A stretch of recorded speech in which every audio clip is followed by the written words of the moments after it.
At this Gundagai cafe, the mobile network is crucial for customers. They would either use a QR code to order from the table, or even just simply being able to transfer money from one bank account to the other.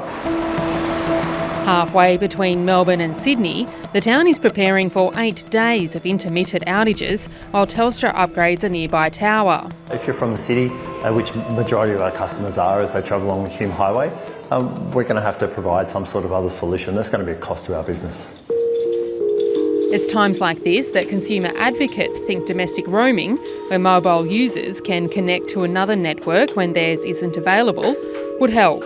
International tourists that come to Australia don't have this problem because they can actually mobile roam, whereas Australians can't often do that. A report by the consumer group ACCAN reveals it has strong support.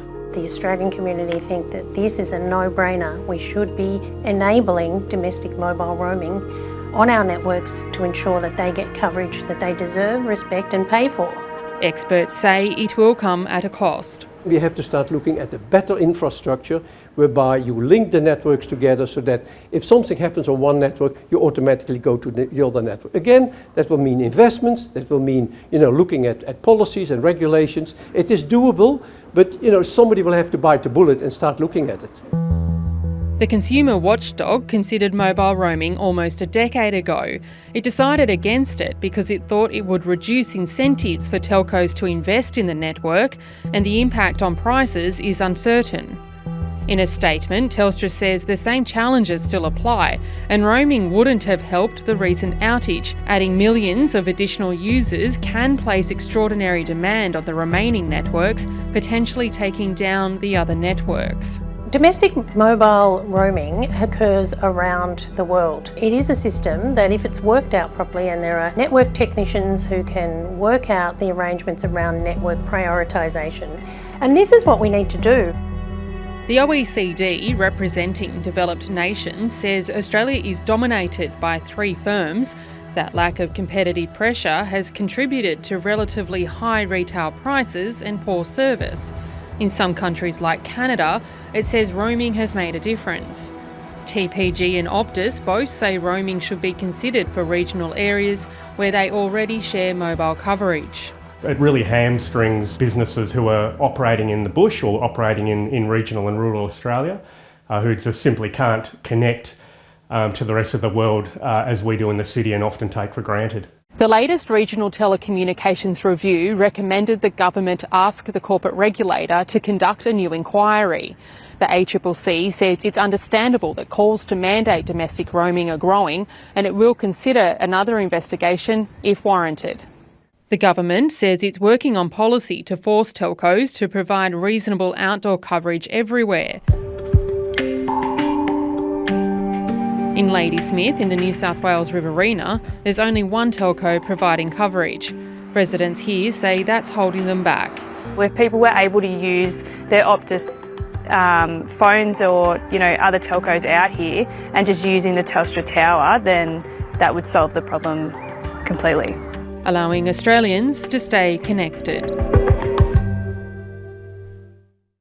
5 days after Telstra's nationwide outage, both the telco responsible and affected businesses are turning to the issue of compensation.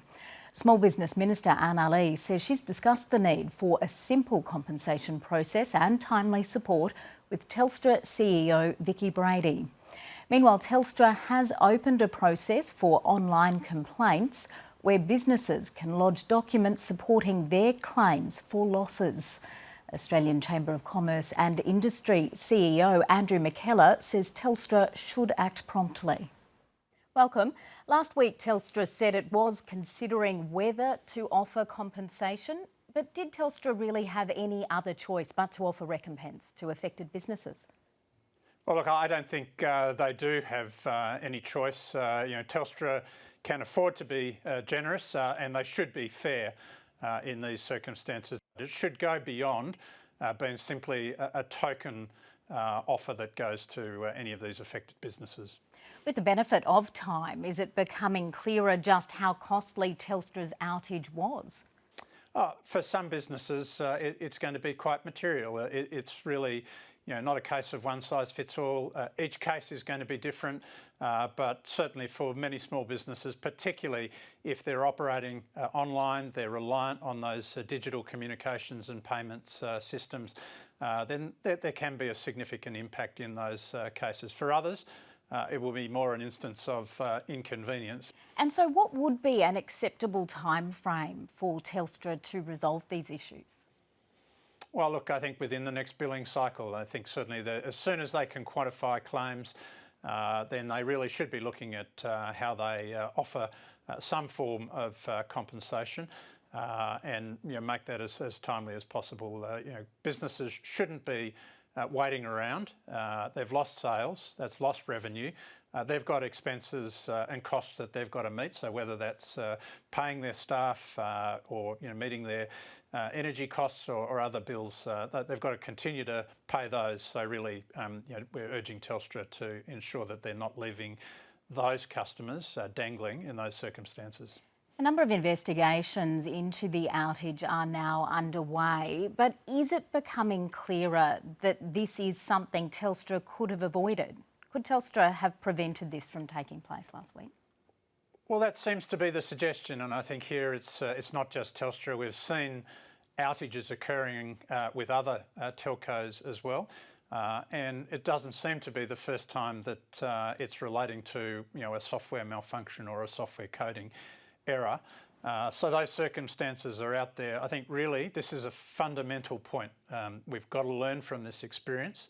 I think it's incumbent on each of the telcos and on the regulator, on the Communications and Media Authority.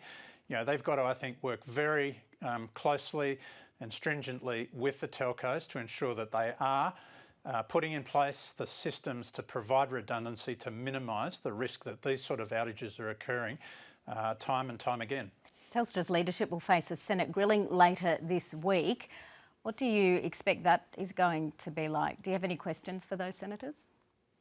Well, we certainly wish them all well. I'm not sure that it'll be the most enjoyable process, but look, I think here, we've got to be fair in this. I don't think there's an intention here, but when something like this does happen, we've got to learn from it, and I think really that's why we'd say take action, be fair to your customers, do it quickly, and I think there should be an effort to really quantify what they think the impact of this should be, to get clear, I think, commitments from the Telstra leadership about the time frame that they're looking at to resolve these issues. And then, of course, the measures that they're putting in place to ensure that we don't get a repeat of this for the future. Is there additional investment that needs to be undertaken? Are there additional systems that need to be put in place to ensure that we do have the redundancy in the systems to cover for this sort of contingency if it occurs again? Andrew McKellar, thank you. Thanks very much, Kirsten.